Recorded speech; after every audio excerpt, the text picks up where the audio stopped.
Welcome back, everyone, to Total Nonstop Impact Talk for Impact fans right here on the YouTube and the No, Jay, more energy. We need more energy than that. Welcome, everybody, back to Total Nonstop Impact Talk for Impact fans right here on YouTube. We appreciate you tuning in. Another stellar edition of Impact Wrestling. Trey Miguel, Crazzy Steve, Monsters Ball, X Division Championship on the line. That match was killer, J-Bone. J-Bone. What are you doing here? I haven't seen you in... I don't even remember the last time it was before Christmas. J-Bone, I could have been anywhere in the world right now, but I'm here with you, Alicia, and the TNI fam. You don't question it, you just appreciate it. Thank you. Well, happy to have you home. I think there's only one person in the chat that does not appreciate it, and that's Mayor. So, hey. He's still Mayor to me. He's still Mayor. TNI fam is in the chat. It is the February 23rd, 2023 edition of Impact Wrestling. Anna Reed, Courtney, Clive Blockett, Mir Neeson. The TNI fam is in the chat tonight. Gang, how'd you like the show tonight? It was good, but before we dive into that, I think we need to do a little more housekeeping. There's someone in the wings waiting to join us. Kurt Angle? No. In his perk angle phase? No. That's a little scary, Kyle. Don't do it. You're gonna scare her. Talk about energy. That's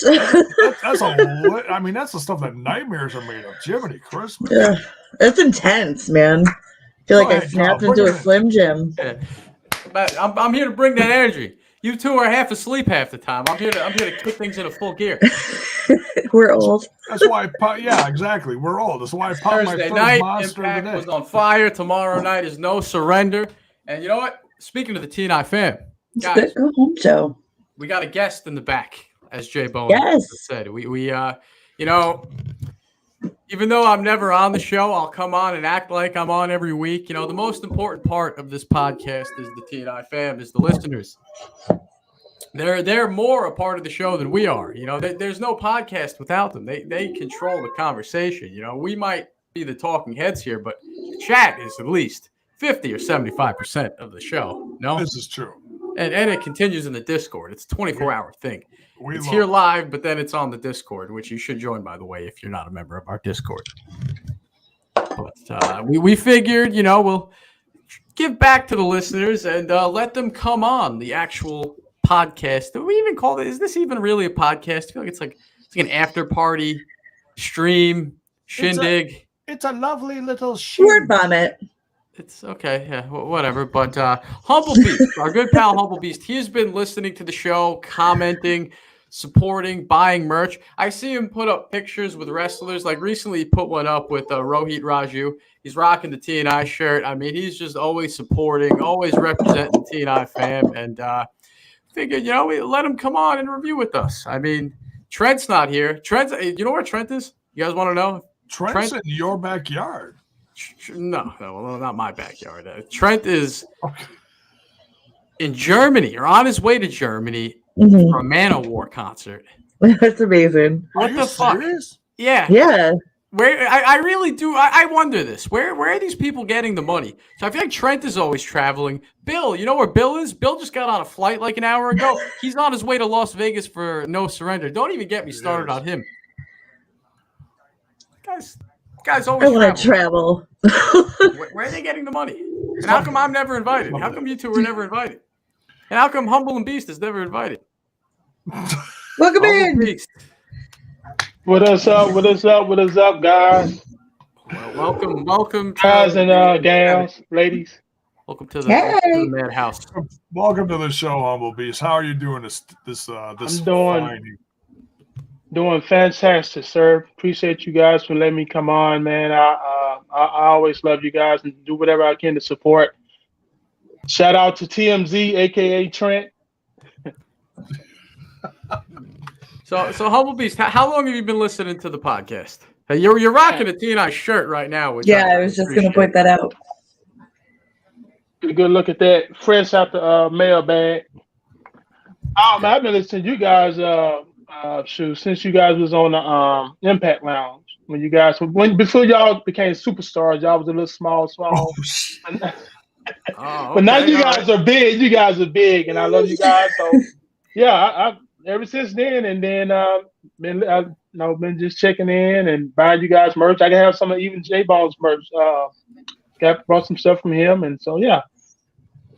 Appreciate the support. Always appreciate it, man. Always appreciate you rocking the merch, and we've seen that in pictures on your Instagram and stuff like that. Very cool, very cool.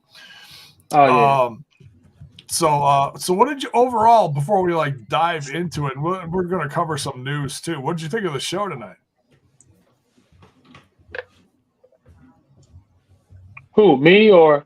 Yep. Yes. You're the guest, brother. Okay. You're the guest. I didn't want to talk over nobody, man. The show was fire. This is TNI. You talk over everybody. There's no rules here.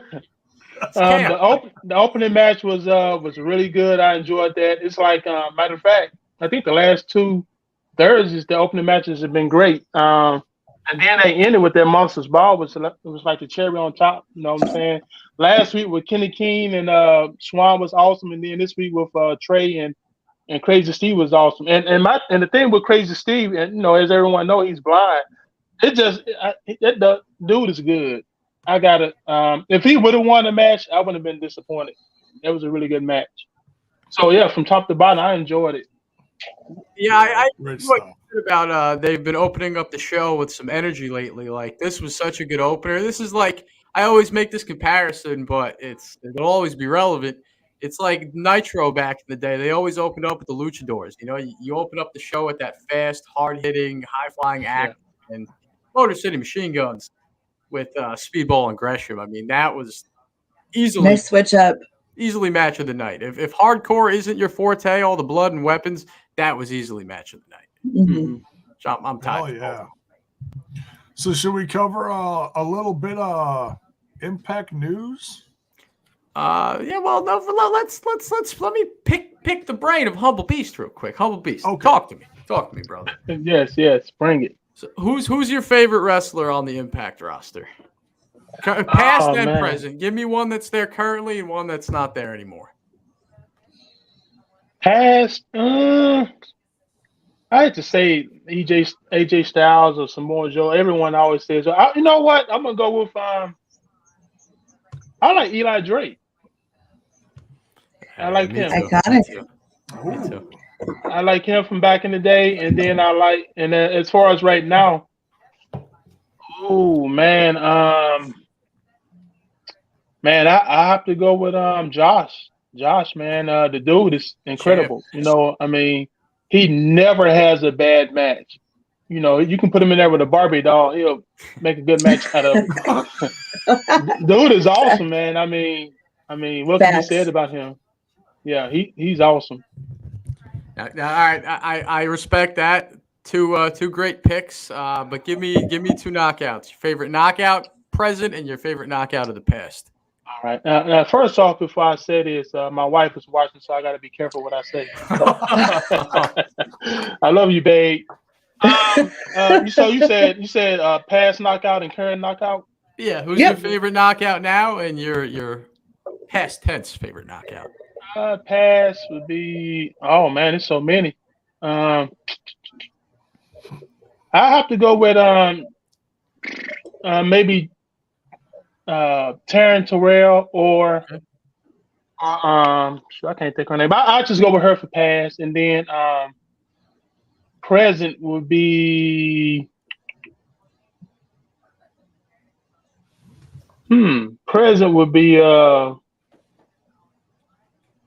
I'll go with Tasha Steelz.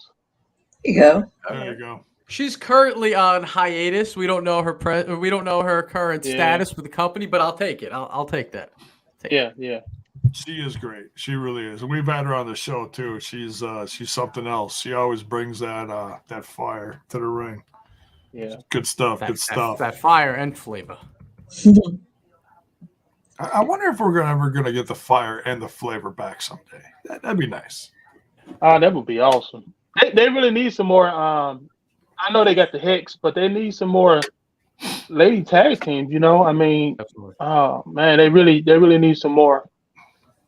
And it would have been good if they would have kept Killer Kelly and Taylor Wilde together too. That'd have been good, but it didn't work out that way. Mm.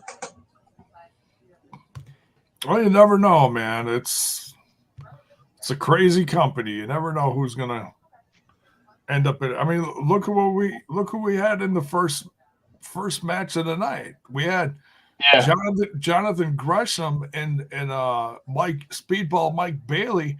By the end of the match, I was like, man, I know they're gonna face each other in the countdown tomorrow night, but hell, make them a tag team. That was unbelievable. Yeah, that was freaking awesome. That was sick. It was one of those matches that there is so much going on that like your brain can't comprehend. Like everything's just moving so quick, so many crazy spot after crazy spot after crazy spot. Yeah. Well, so let me ask you a quick question. So that night, the match tonight with Gresham and Speedball, would you say that was better than the one they had a few weeks ago when it was who was that? Was it the Bully Club and who did they play? They fought against someone a couple of weeks ago when they kicked off the show.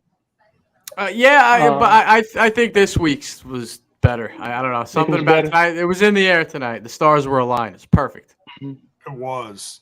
Yeah, for two guys that have never tagged, at least to my knowledge, that they've never tagged together, their chemistry seemed flawless. I mean, yeah, there was a little hiccup at the end.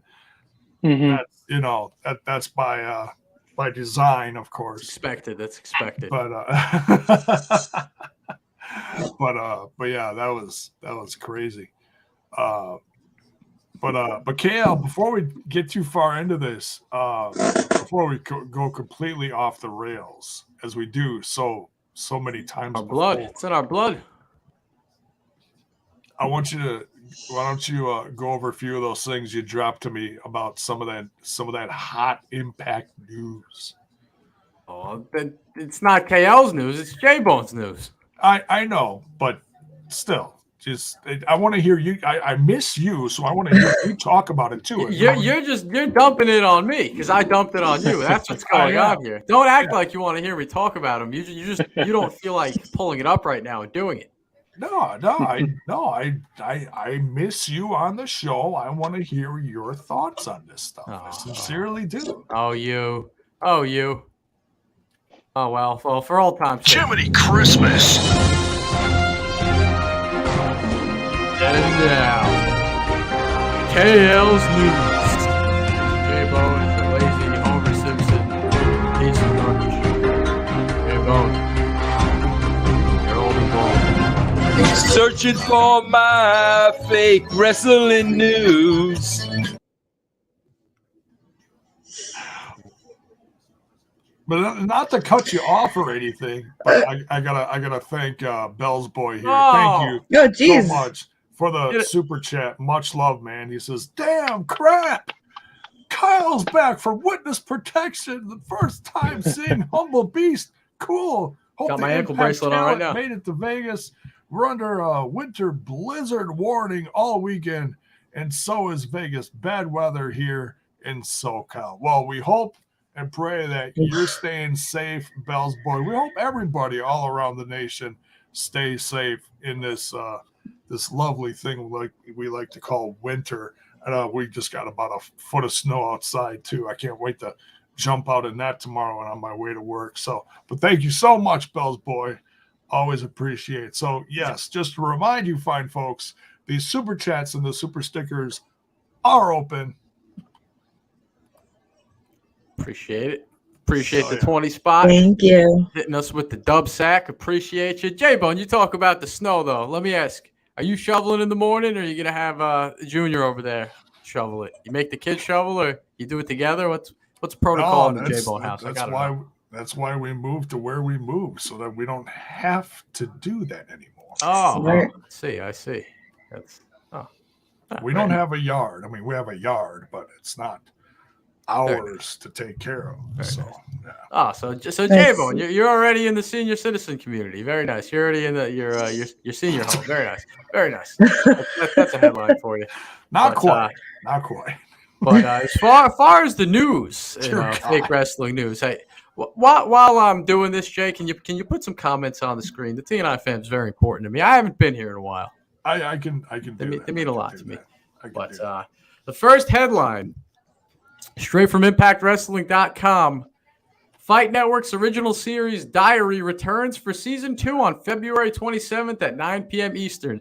Diary features 10 all-new profiles of top top stars from Impact Wrestling and Invicta FC. I guess that's Anthem's Ultimate Fighting MMA. That's the woman. That's the women's. That's the women's MMA show on Access TV. Yeah. Oh, very nice. See, I'm an Impact fan. I don't really follow the mixed martial arts, but very nice. Thank you, Ronan. Thank you, Anna. Much love. Thank you. What is this? A strip club? Just throwing dollar bills at us? Appreciate it. Take the top off. So yeah, Diary is coming back. I really did like the Diary series. Very cinematic. You get to get behind the scenes with the wrestlers. They haven't announced specifically who they're going to do, but I do see Josh Alexander in one of them. I see Rosemary and Giselle. Let's see what else.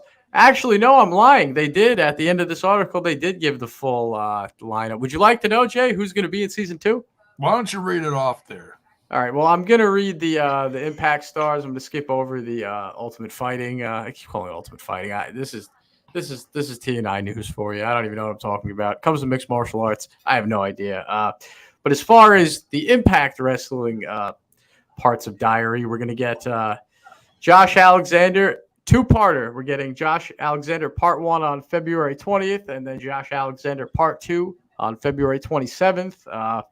Jordan Grace on March 6th, Giselle Shaw on March 13th, Bhupinder April 3rd, Trey Miguel April 10th, and Rosemary April 24th. So nice. Diary is coming back. Pretty cool. Good lineup. Very cool. Yeah, and shout out to George Barbosa, who does the producing for a majority of that series. He's been in our chat in a Twitter a few times, making sure that we know when his stuff is coming out. So yeah, shout out to George Barbosa. Hit him up on the old Twitter box. Give him some love. Tell him you can't wait for the series because he does some excellent producing for these. Yeah, they got that real cool cinematic vibe to them. Good stuff. But those will be available on the official Impact Wrestling YouTube page. We should see if we can get. We should see if we can get him on the show sometime. Offer him some money, J-Bone. Maybe he'll come on. The price. But another headline. This has been flying around the internet the past few days. It's more of a just kind of a buzz, if you will. There's no official here. Just a rumor, as Trent and I used to say. It's a news-based rumor. Headline here coming from WrestleZone.com. Fake wrestling news, baby. We love those dirt sheets. Scott D'Amore on Mercedes Moné versus Mickie James. We have to get this done. Yeah. So, Scott D'Amore and Mickie James were on Busted Open Radio, and he revealed back in the gang that he spoke to Moné for the first time at New Japan Battle in the Valley over the weekend. He got to meet her and talk to her. James hopped in there, and she brought it up as well. She said to Scott D'Amore, we have to get you two in a ring somewhere and get this done. Actually, no, she brought it up, and D'Amore said that back. Jay, why are you throwing this at me like this? Because you're bubbling and flubbling over and over. I'm rusty. Well, it's better you than me. You blindsided me, man. I sent these links to you and said, Jay, here's the news. Threw it right back at me. You sent like 20 links at me. I'm like, nah, bro. Well, hey, like, sink or swim, right? Throw me to the wolves. Throw me to the wolves. Welcome back, Kyle. Yeah. But speaking of Impact in New Japan, they will present a collaboration, if you will. Multiverse United, Only the Strong Survive on March 30th in Los Angeles during WrestleMania weekend. No knockouts matches have been announced for the sold-out show yet, but Josh Alexander versus Kushida and also Mike Bailey versus Will Ospreay are confirmed. So if we don't get Mercedes Moné versus Mickie James on that show, there's going to be a riot. And Moose versus Jeff Cobb is also confirmed. That's going to be two beasts going Pretty stacked so far. Yeah, can't wait. I think it's going to happen. And knowing from what I've seen, I'm not going to sit here and tell you I know the former Sasha Banks, Mercedes Moné personally. But from what I've seen in recent interviews and in you can go to her YouTube channel and there's a little documentary on there that she did going to Wrestle Kingdom over the last month. And that's cool. It's great footage on there. She's hanging out with Kenny Omega and just her organic reaction to walking into the Tokyo Dome for the first time, the look on her face, you can tell that her emotions about professional wrestling are real. Okay?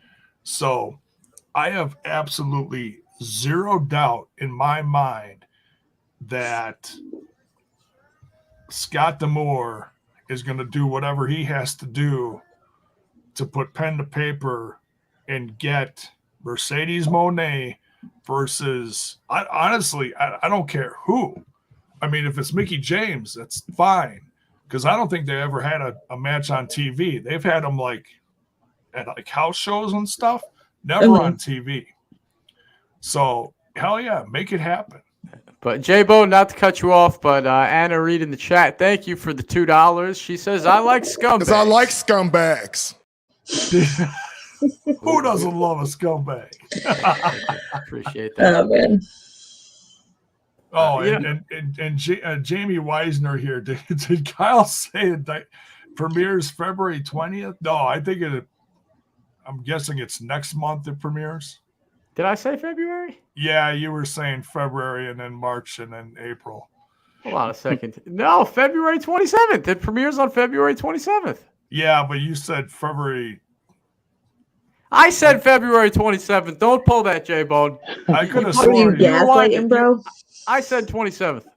I said Josh Alexander Part 1. Wait, no, I did. That's right. Look, ImpactWrestling.com. Josh Alexander Part 1, February 20th, and the Part 2 is on February 27th. ImpactWrestling.com says that it premiered on February 20th. What's today's date? February 23rd. So apparently it happened already, and we're only finding out about it today. Look, man, I'm just reading what Impact.com says. Clearly, Back to the Future. Yeah. Clearly a misprint. I'm getting but then again, we don't have fight. We don't have that fight up there. So I feel like Julius Caesar. I'm just getting stabbed in the back over here. Where's your Achilles heel?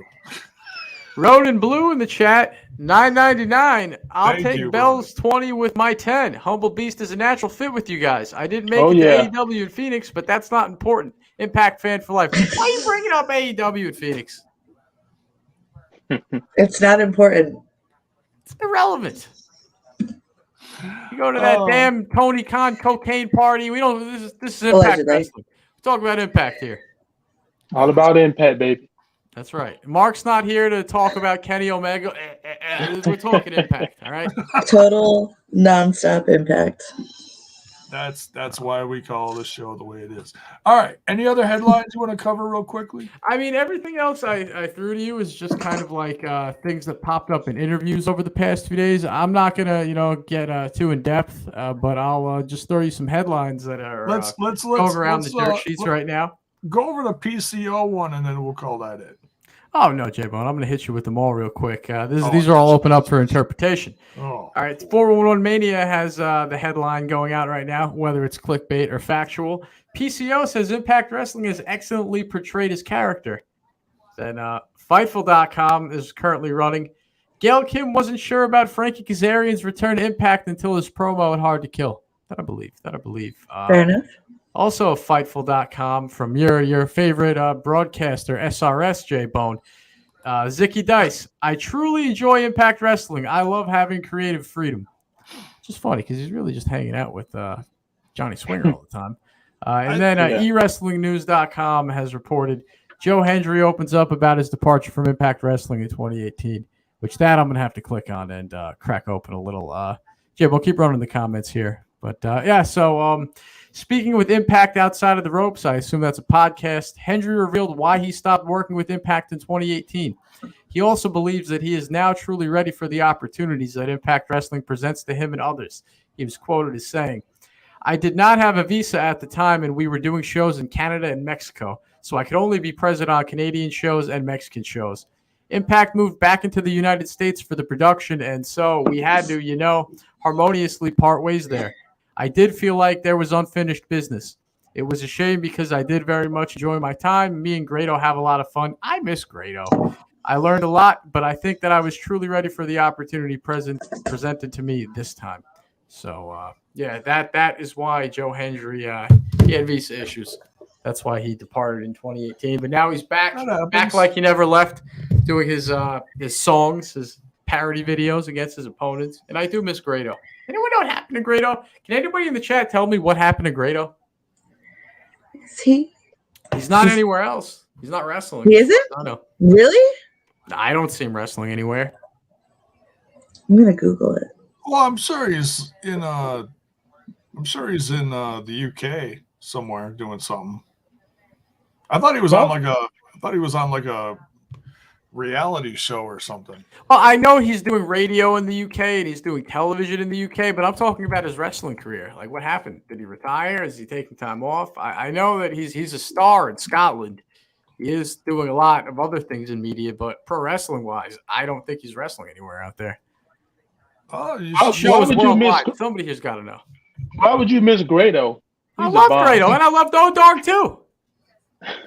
I'm sorry, but Grado he won't move the numbers. He won't move the clicks on Impact. He's good where he at. I mean, Grado, we can do without him. We got Swinger. And Dice. We don't need Grado. So T Hughes 1990 says the CM Punk photo with Scott. See, they were all at this New Japan show, and people are putting around this picture where it's Giselle sitting near CM Punk and Scott D'Amore. But, like, they were in the crowd hanging out. I'm not going to run with that. Oh, my God. Yeah. Scott D'Amore was sitting near CM Punk. CM Punk is coming to Impact. No, that's unrealistic. I think they were just talking shop. Yeah. I'd be scared of having that guy in the locker room. You hear the stories. Yeah, that new whether he's right or wrong. That new guy that they got in the locker room, Lou, sign guy Dudley, can't think of his name. Lou D'Angeli? Yeah, that's Lou D'Angelelli. Yeah. He was there guy too. Dudley. So yeah, it's they're probably just talking shop and hanging out and just watching some damn good wrestling. Nothing. Yeah. Nothing crazy. Oh, CM Punk's coming to Impact Wrestling. Oh, stop. No, stop. It's not happening. That's how it was I guess a couple of years ago when they saw Scott talking to Braun Strowman, and speculation was saying that he was coming to Impact, but it never happened. Like, human beings can't interact with one another, because they're spotted seeing each other doesn't mean anything. Yeah. Fake wrestling news. Fake wrestling news. Gotta love it. Rumor and hearsay. Speculation. Strictly speculation. But, all right. So, yeah, not much of a news week. Just everyone's throwing down Mercedes Moné. That's what's making the rounds right now. They want to see her in Impact Wrestling. Biggest name in wrestling right now. Even Speedball tweeted the other day that he wants to wrestle her. So maybe she'll come in. Maybe she'll do a couple matches, do a storyline or two. I mean, hoping so. I do like Sasha Banks, also known as Mercedes Moné. Yeah, she's something else. What do you think about all the hype about that, Lisa? It's fine. You like J-Bone. After all these years, you gotta remember that I don't give a shit about hype until I see it with my two eyes on my screen. I just don't give a shit. I don't like speculation. Not a gossiper, unless it's a storyline. Talk is cheap. Hey, for me, K-Fab still lives. K-Fab. You heard it here first. All right. Let's dive into tonight's Impact Wrestling, shall we? We did talk about this a little bit already, but we can go over it again just because it was so damn good. We had Motor City Machine Guns kicking off the show versus Speedball Mike Bailey and Jonathan Gresham, who are going to face each other on the Countdown show tomorrow night at No Surrender. Now, typically there's you'd say, oh, well, are these guys going to be able to work together because they have to face each other in the ring? There was an unbelievable amount of chemistry between these two guys. What did you think? Potential future tag team. A great, energizing start to the show, mind you. Hell yeah, it was. Absolutely, yeah, they were absolutely tremendous together. It's funny you say that. Like, that's such a trope in wrestling shows. Like, oh, let's see if they can work together before they have to fight each other. You know, it happens a lot. Yeah, I feel like it's just a trope at this point. But it is. They were amazing together as a tag team. I don't know if I want to see them as a tag team anytime soon. I feel like Speedball is just destined for greatness as far as the singles run goes. Nothing against Jonathan Gresham. He's great too. I think he has a bright future with the company. But Speedball, I think putting him in a tag team right now, not a good call. I want to see what he can do on his own. But this match was great because you had the best of today versus the best of yesterday. Motor City Machine Guns. You have the Impact's past, two Impact TNA OGs going up against Gresham and Speedball. Not a slouch in the ring, man. That was a great match, just like we spoke about at the beginning of the episode. Mm-hmm. Yeah, I enjoyed the match myself. It was great. That's the thing about Impact. I don't know if I would say they probably need like another belt because even you can't even say Speedball and Gresham or mid card. Those guys can be stars in any company. But it's like, you have even their if I was to say mid card guys, even their mid card guys is so great, So but it was a great match, and for them to be together the first time on Impact, to have so much chemistry like that was just amazing. Now, I mean, that could have been on tomorrow's pay-per-view, that match. Yeah. Agreed. That was a pay-per-view quality match, without a doubt. Oh yeah. Absolutely was. Excuse me. So yeah, Motor City Machine Guns did win this one. Of course, they're double champs right now, so it's really no surprise. Mm-hmm. But yeah, just even outside the ring during the match, there was a distinct point where Bailey and Gresham were like high-fiving each other, like out of respect. So that could be the dark horse match of the night tomorrow night, and it's not even on the main card. It's on the pre-show. Can't wait for it. That's crazy. Motor City Machine Guns picks up the win, though. Yes. Yeah. But this match really wasn't about them. This was about Speedball and Gresham. Right. So tomorrow, keep an eye on that match tomorrow. That, like you said. I will say, though, Motor City Machine Guns had a great match at Battle in the Valley, too. They always do. For those of you who did not watch it on Fight TV for $20, it's going to be the best $20 you've ever spent in a long time. They had a great match against the West Coast Wrecking Crew, a very underrated tag team from the West Coast. Go check it out. They defended their New Japan Strong Tag titles. And then we had was it a segment with Deanna Well, we get a little Rich Swann no surrender hype video. That's Mhm. it. Vignette hyping him up. That was cool. I like they did a lot of these throughout the episode. The little vignettes hyping up certain stories. Oh yeah. They were well done. Those are important to me. Keep stories moving along. But that was quick. But then we get this is funny. Deanna cutting a vicious promo on Giselle, who she called a bitch in her Yeah. last word. Should have there. break her arm, bitch. Bitch. We like that word. Well, I like that word. Vicious promo. Bitch. Deanna's got attitude. So is she considered good now? Is she face? Yeah. Okay. I'm pretty sure she's got the face turn at this point. Yeah, Giselle's definitely on the heel side as far as the story goes, and Deanna, she was a heel, but it's like she's so good. How could you boo her? She puts on Yeah. such a good match, straight Agreed. dominance. But then we go to the Beat the Clock challenge, J-Bone. Tommy Dreamer versus Jason Hotch.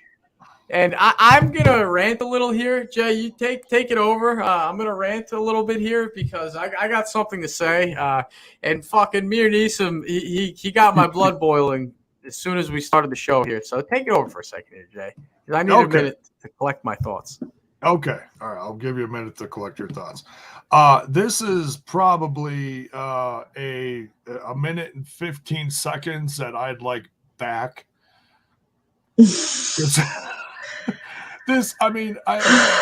Look, I love the veterans. Don't get me wrong. I love Tommy Dreamer. I love Bully Ray, but this is probably this is just not a highlight of the show for me at all. I don't care about the build to this speaking rivalry that they're gonna have tomorrow night. The fact that they had a beat the clock challenge for both of them was just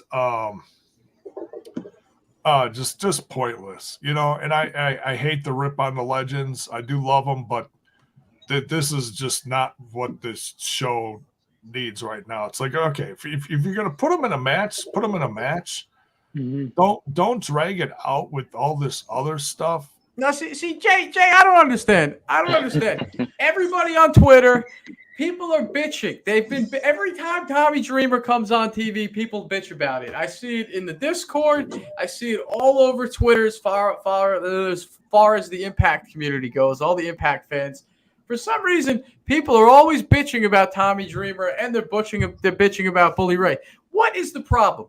There's a 2-hour show. What is wrong with us having some veterans on the show? I don't understand. What is the problem? I get it, the ECW guys coming back. It's been done a lot of times, but they have a spot on the show. Personally, I love seeing Tommy and Bully out there. People bitch about Rhino. I love seeing Rhino. You have all this young talent. What is the problem with variety, J-Bone? Why can't we have veterans on the show? What is the big deal? Why are people bitching about Tommy so much? I love Tommy Dreamer. Okay, the best part about Tommy on this show was when he was giving a pep talk to a fallen Bhupinder. Okay, yeah, that was great. And I know I'm skipping ahead here, but just bear with me. So stuff like that, where he's given some words of wisdom to the locker room, great stuff. That he is absolutely worth. But I don't need to see. Like you want to throw a filler match in here and there, that's fine. I'm fine with that. But if you're gonna bring back a rivalry that's 30 plus years old or whatever it is, that's fine. But there's no need to drag it out. Okay, like I said, I love the veterans. Well, what do you mean drag it out? They're having a storyline. They're telling a story. What, it's got to only be like an episode and then throw it out? What is the problem? It's because they're promoting Busted Open Radio.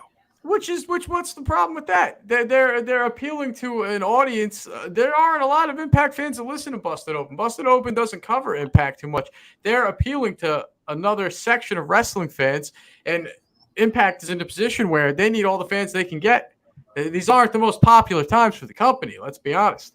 No, and I get that, and that's fine. And if they're promoting Impact Wrestling on Busted Open Radio, finally, hey, great. All the more reason to listen to them. I stopped listening a while ago because they wouldn't even touch it. And I was a huge Busted Open fan years ago, back in the Doug and Dave days, Larry Dallas, all them. But when the show stopped covering Impact, I personally didn't want to listen to it anymore. They lost me as a fan. Yeah. But forget Busted Open. That's just a small part of this storyline. As far as Tommy Dreamer and Bully Ray, what is the problem with having veterans on the show? You see Cody Sharp here in the it's Cody Sharp. It's our boy Cody. Cody. Why don't you come on the show and have this with me? Cody, we need to stop giving people passes because they're quote-unquote vets and quote-unquote legends. Stop. Why are you putting quote-unquote for Bully Ray and Tommy Dreamer? These guys are absolutely veterans and legends. Wrestling is not what it is today, whether that's a good thing or a bad thing without ECW. Why are we acting like there's an expiration date here? Like, what, after age like 50, they can't come on TV anymore? I don't understand what the big stink is. Go ahead, Humble, please. If the whole show was all veterans beginning to end, I would get an argument. But, I mean, it's mostly young, fresh talent. Who cares that there's one storyline on the entire 2-hour show about two veterans? What is the problem? Yeah, and whether you like it or not, you're appealing to people that don't really watch wrestling anymore. If some guy that casual fan, attitude era guy doesn't care about wrestling anymore, he's flicking through the channels, he sees Tommy Dreamer or Bully Ray, he's probably going to stop and check out the show for a few minutes. And, you know, if he does, he'll stick around and see other things and possibly become a fan based off that. You know what I mean? These are household names. I think that the issue is what I would say. My issue with it is, I mean, like I agree with J Bone. Who cares? It's like, who cares? Who wants to see him wrestle? I think a better storyline would have been if when Bully Ray faced Josh for the belt, and if Tommy would have turned, that would have been a better storyline, and would have aligned with Bully Ray, and kind of like his manager or something like that. That I would have wanted. That would have been entertaining to me. But to see him coming out there fighting, I mean, Impact has too much talent to be wasting it on Tommy Dreamer. And I agree with J Bone. The best segment was the motivational speech he gave to Bhupinder. You know, so. But yeah, I think it was a missed opportunity. They should have had Tommy turn bad. And then one last thing, I don't even know what to expect about this. I guess it's speak off, or who cares who gets to go first? I don't know. I don't see. You got people watching a event, and then you're gonna have people venting or talking. I don't get it. I mean, it's like they're trying to bring a radio show onto a live event. I don't understand. I don't get it. So yeah. I'm not the targeted audience for this particular segment.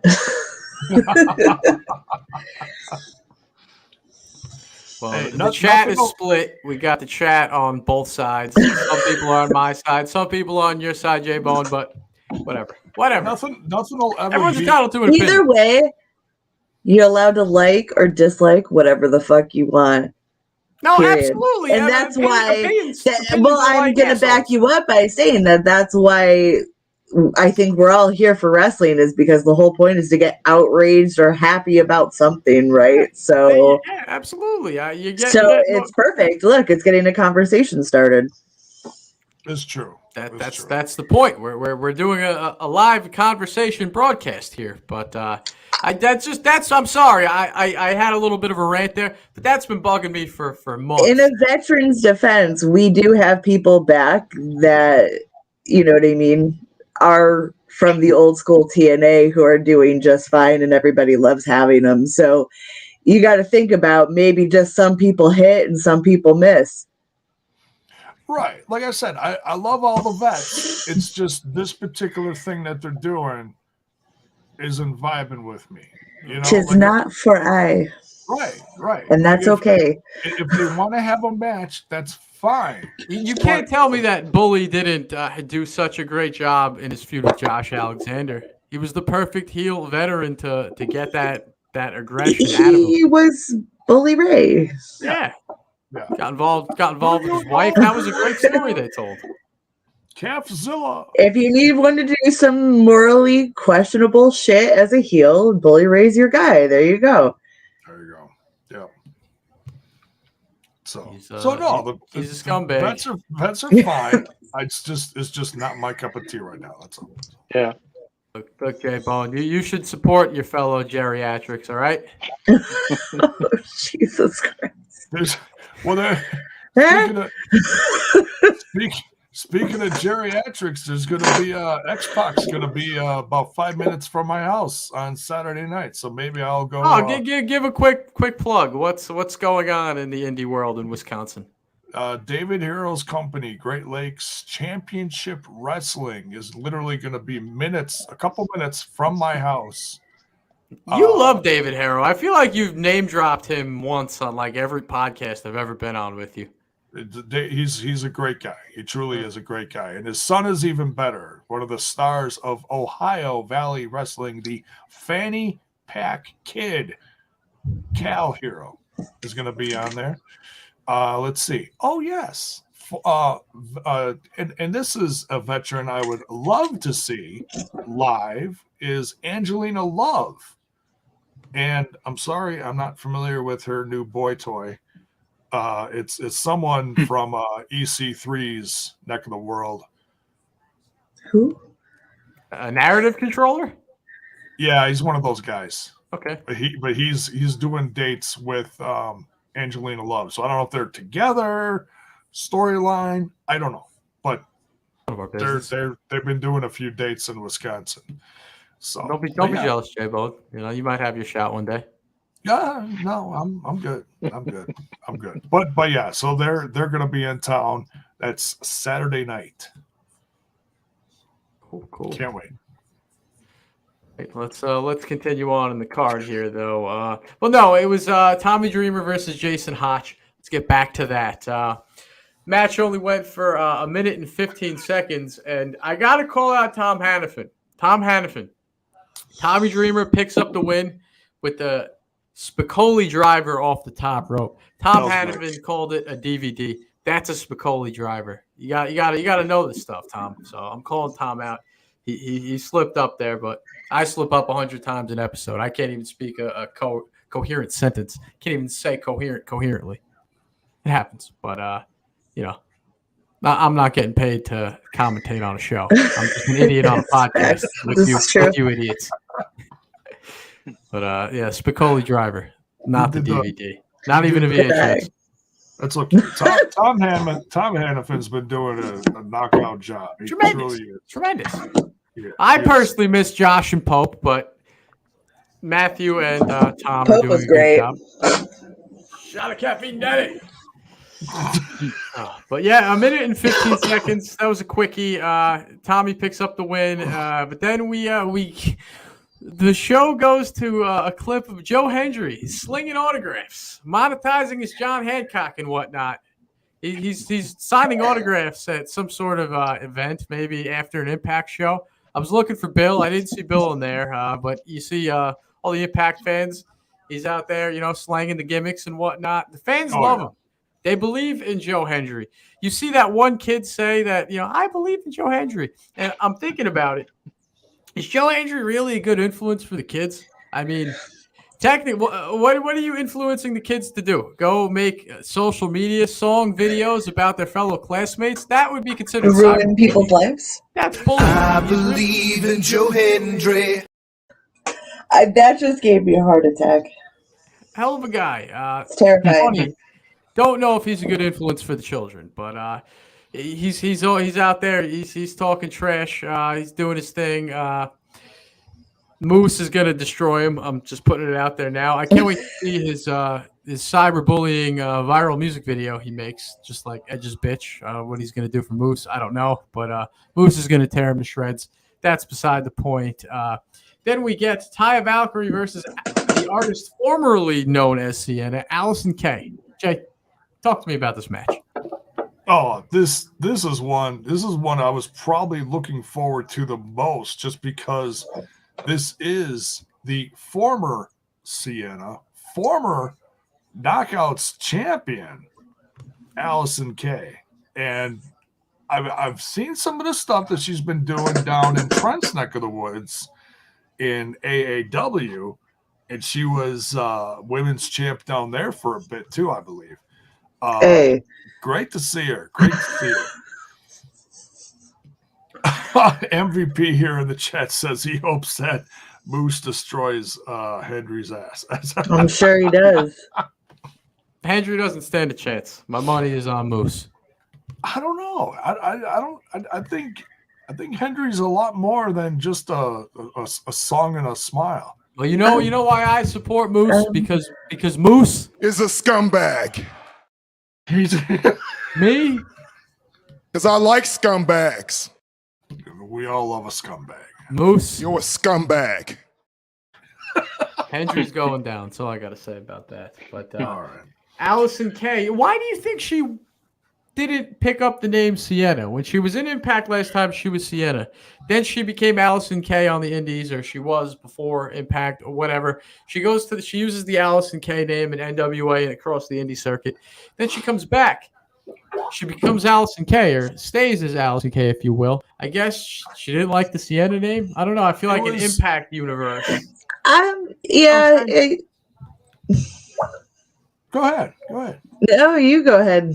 Well, do you prefer? I want to know in the chat. Do you prefer the name Allysin Kay, or do you prefer? I prefer Allysin Kay because I know her as Allysin Kay, and I knew her as Allysin Kay before she was Sienna. So it's like Chelsea Green did the same thing. She was Laurel Van Ness, right? And then she came back as Chelsea Green because it's just more marketable for them.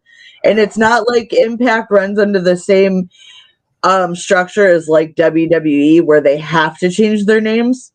Well, they did for in the past. And it is awkward. It is awkward having different names like that.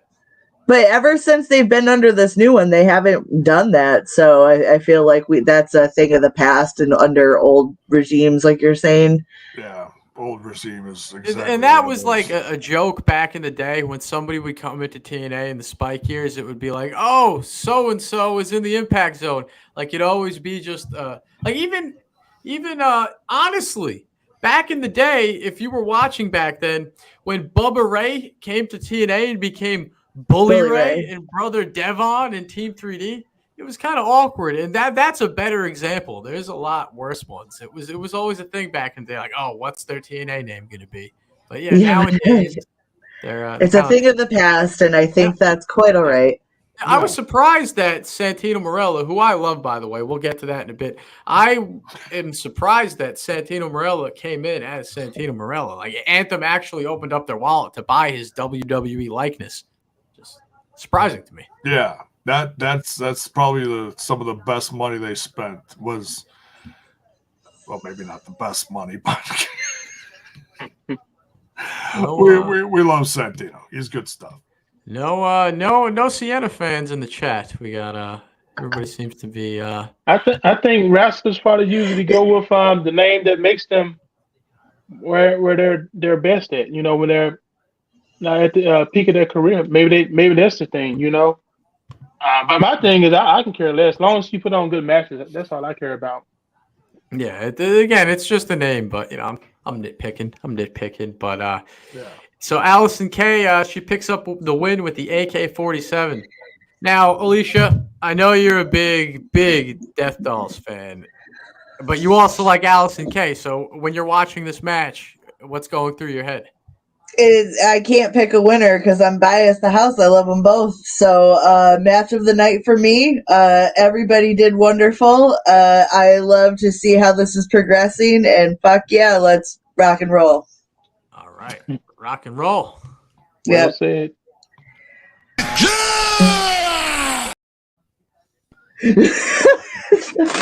That shit's so intense. Makes my lungs rattle. Nothing more intense than a Kurt scream. But yeah, that's definitely going to be a lot of fun. But tomorrow, not to cut you off, J-Bone, but let me ask you this, J-Bone. I'm going to cut you off, but also ask you a question. Tomorrow, no surrender. Is your money on the Death Dolls or is your money on the Hex? If you were a betting man.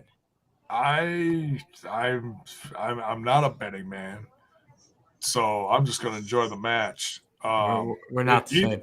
Either way, I'm going to be happy with. I'm just happy that the match is happening. I've heard positive things about the Hex.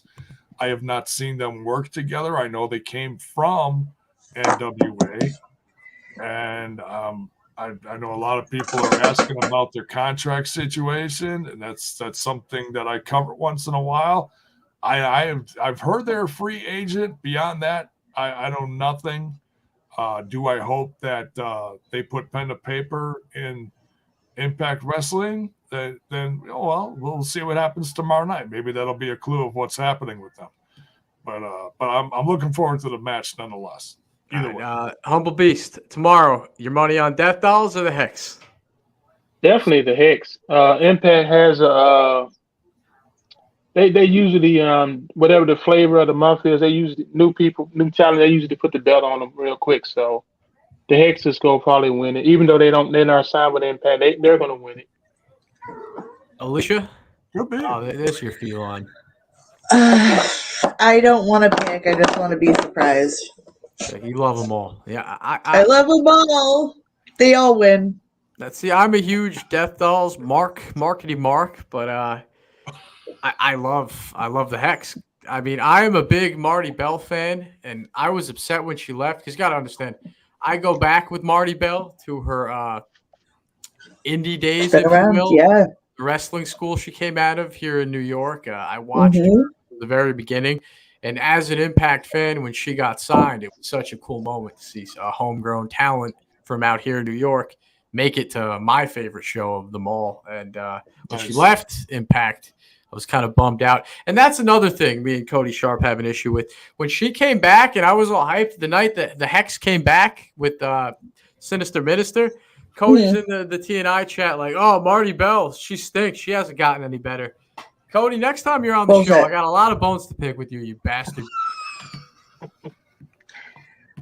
I love Marti. Marti is tremendous. I saw her by herself when the NWA kicked off things first with Joe, what's Corgan, Billy Corgan. Joe Corgan. The Dollhouse. J-Bone, were you watching in like 2016, 2015 when the Dollhouse were around? 2015.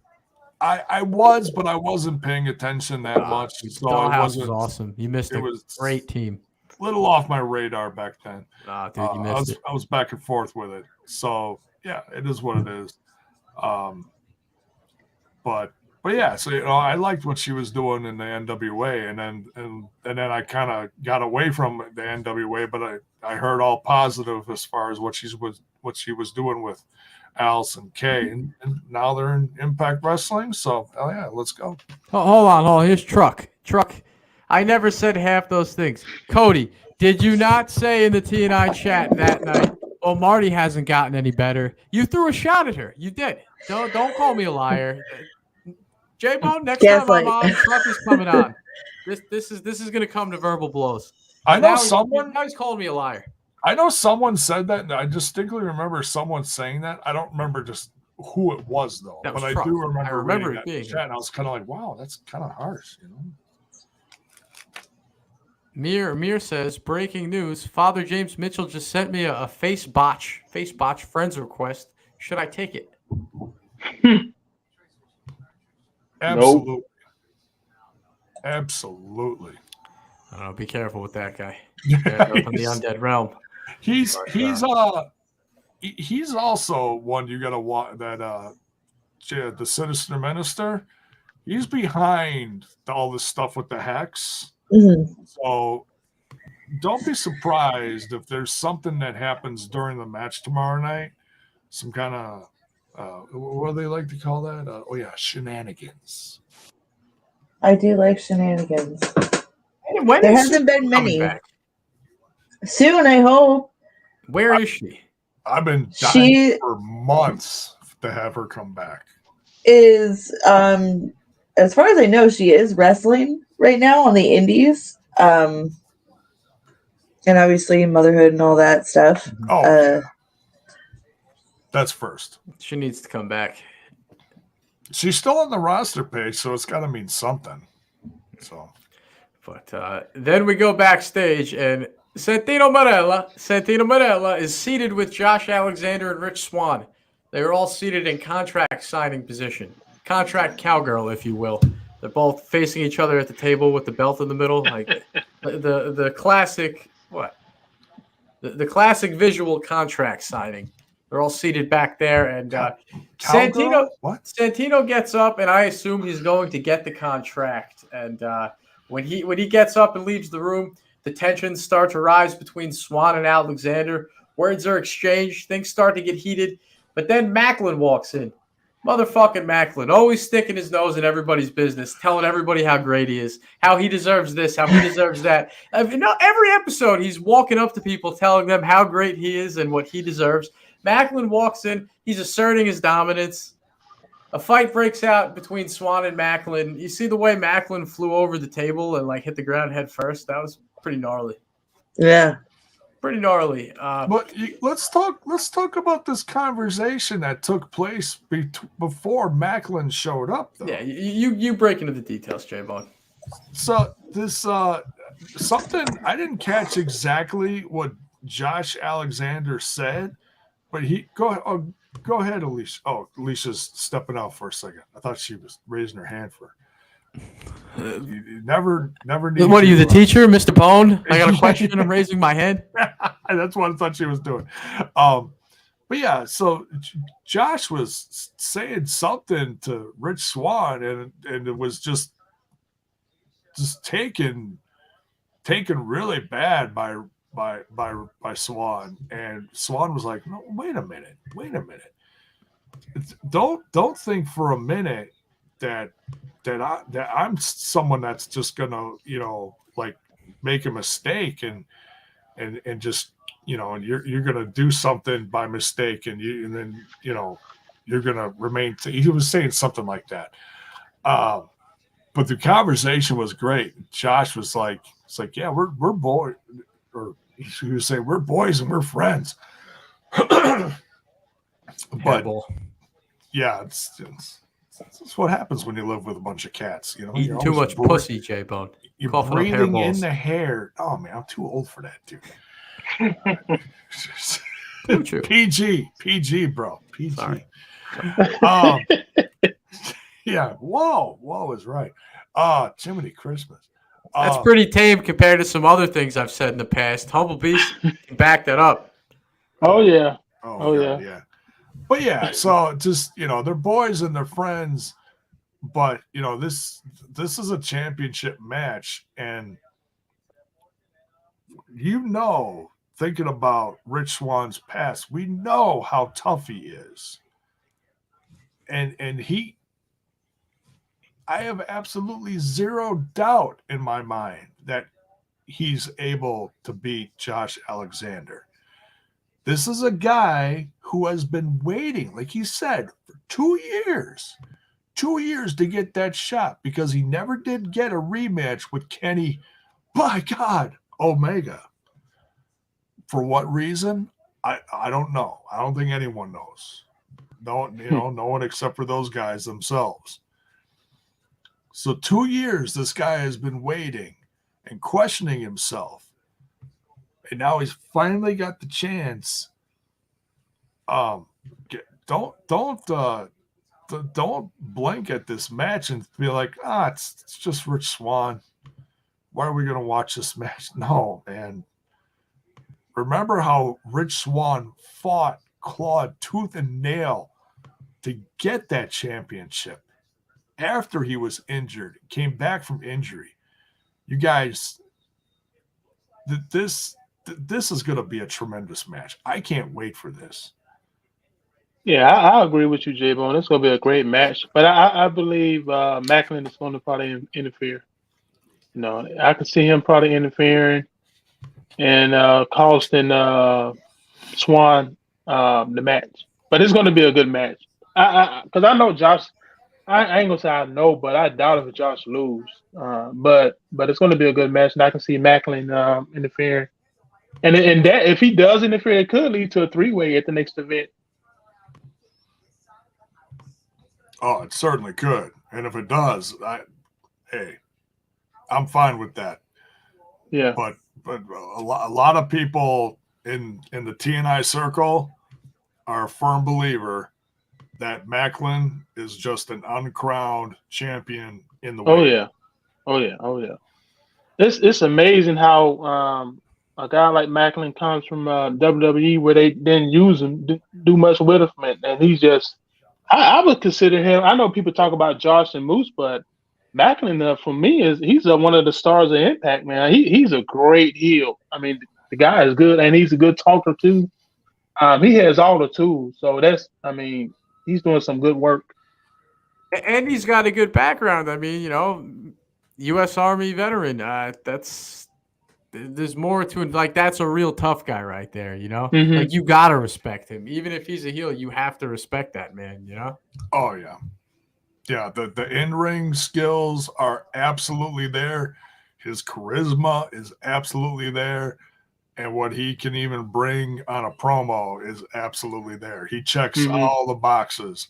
And he may not be the biggest name, but, for example, just look at where Josh Alexander came from.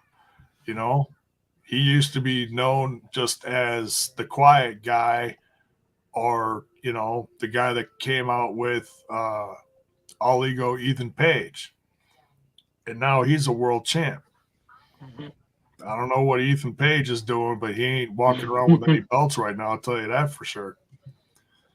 And no, I know what he's doing. He's doing all right. But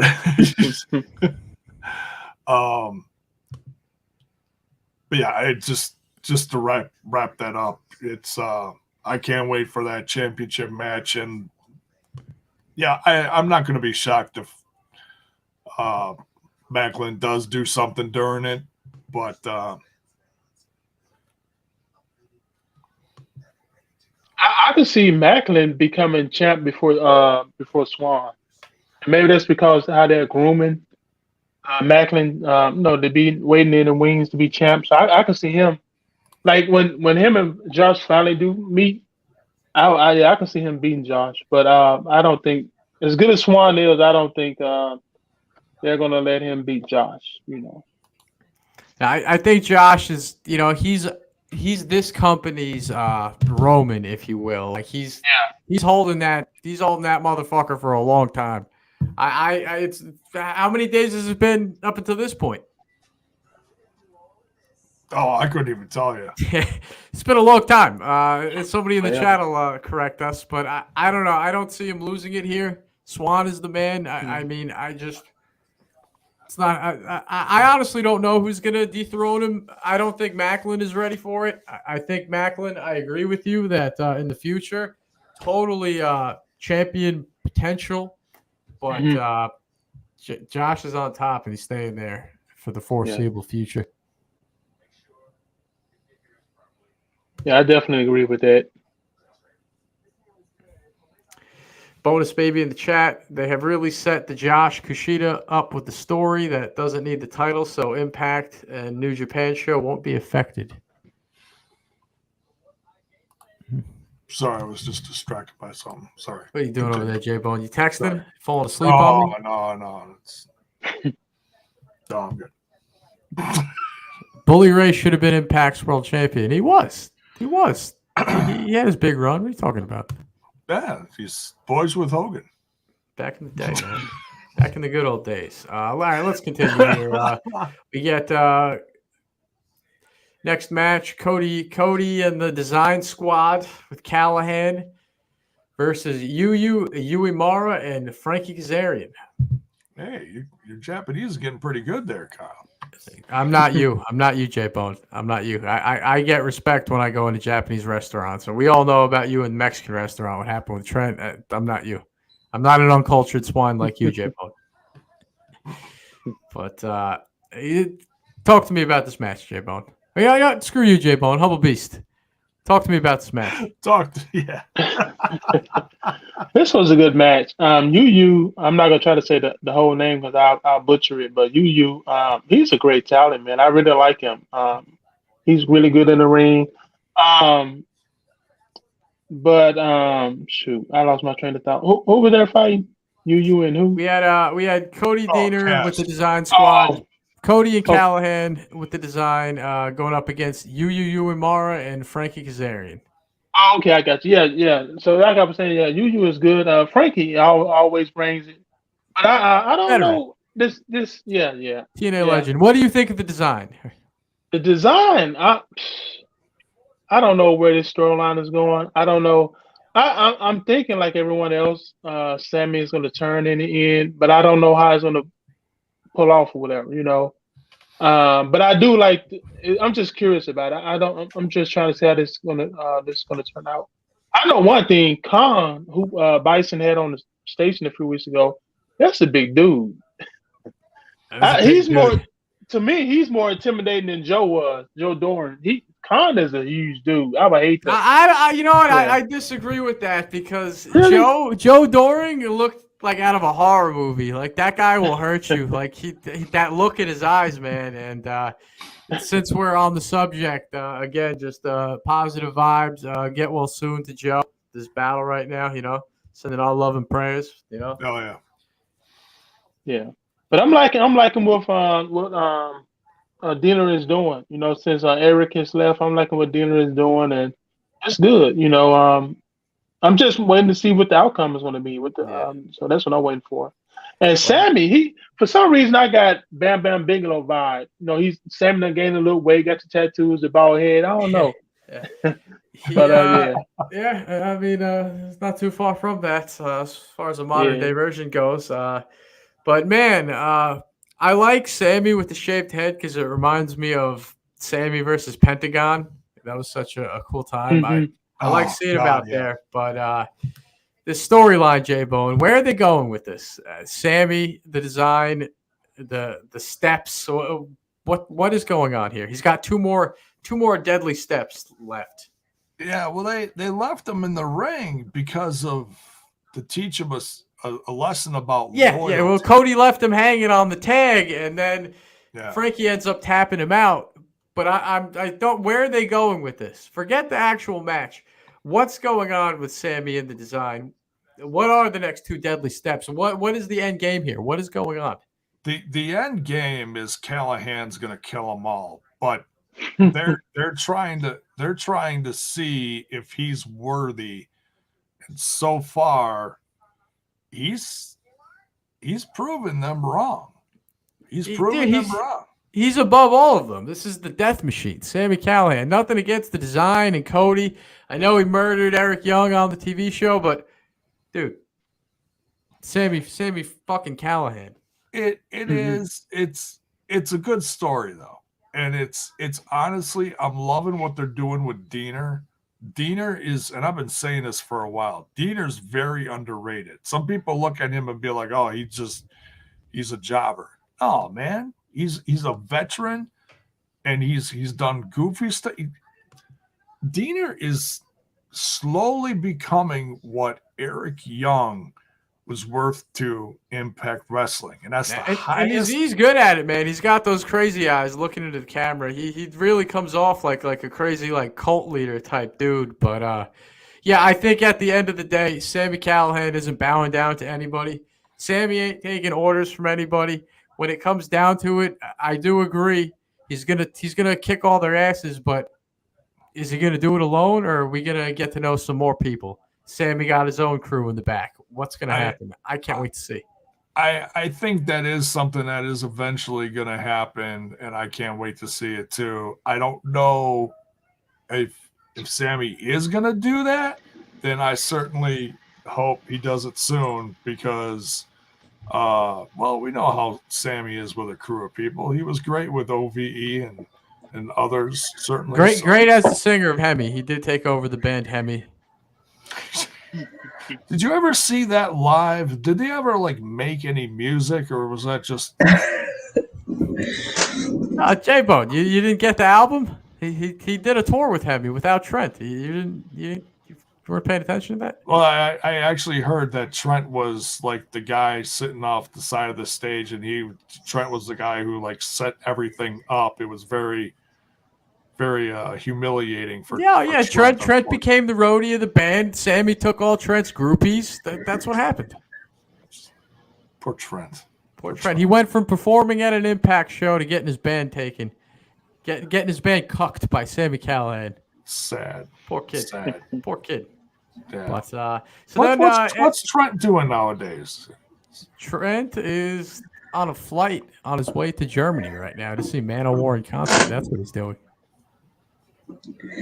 What a life. Yeah, what a life. Obviously, moving on to big. Hey, maybe he'll become the new lead singer of Manowar. Moving In his on, dreams. we get a vignette on Mickie James. The target is on her back. She's the champ, and everyone's gunning for her, especially Jordan and Masha. We hear from the both of them. Jordan Grace, she's still 10 toes down with the fact that Mickie tapped out. I don't know. Masha is going to end Mickie with her bare hands. Cool little vignette there. Like I said, kept getting these hype videos throughout the episode, furthering the stories and whatnot. But then we see Sammy in the design post-match backstage. Sammy has 2 deadly steps left, and he's informed Sammy does not choose to be a part of the design. The design chooses him. But we just did like 10 minutes on that subject. We'll see where it goes. But then we go back to the Beat the Clock Challenge. This time it's Bully versus Bhupinder. They have to beat Tommy's time of 1 minute and 15 seconds. On the way to the ring, Bully has a face-off with celebrity chef Robert Irving. Quick little face-off there. Bhupinder gets hit with the chain. This match came and went quicker than the first time I had sex. This was like bada bing, bada boom. Wham, bam, thank you, ma'am. What was the official time on the screen? I didn't jot that down. 15 seconds? 15 seconds, okay. My guess was 10 seconds, but quit bragging, Kyle. Man. Keeping it real, man. Keeping it real. That's all right. That's we've all had those moments. Facts. Yeah. Well, you know what? We got a lady in the room. Alicia's pretty open. I've asked her some pretty weird questions, and she was cool with it. So I might overstep my boundary here. Alicia, can we open the curtain for a second? Can I ask you a private life question? Sure. Have you ever had an experience with a dude and like you're all hyped for it, and it's just like boom, like what is that awkward situation like for the lady? Because trust me, I know what it's like for the guy. But are you understanding, or is it like, wow, this guy's a wimp? I feel like it happens sometimes. Like, people are human, and it can't always be a fireworks spectacular. So, just high five them afterwards and say it happens to the best of them. Did they get another chance? Yeah. All right. That's nice. So, some people get kicked out of the room and never spoken to again, from what I've heard. But that's very, very, very nice and humble of you, Alicia. I guess guys just like that, they get the Barry Horowitz pat on the back and the shoulder. Yeah, I mean, yeah. There you go. I mean, what are you supposed to do? Humiliate you guys? Like, come on. Hey, hey, I understand that some people think that, but it's like sex isn't that big of a deal, so I don't really think that people should get too hung up on shit. This is true. In the scrotissimus region. Repeat. In the scrotissimus region. Scrotissimus region. Love Santino. And speaking of the scrotissimus in the chat, let me region, hear about your first sexual experience. No, I'm just kidding. Oh God. Joke. This is not the audience. It's a prompt. Because we'll hear about it. Neeson's going to tell me first time in the sack he was running for like 2 hours. would say something like that. Dear But God. speaking of private parts, ladies and gentlemen, I'm here to tell you people about Manscaped.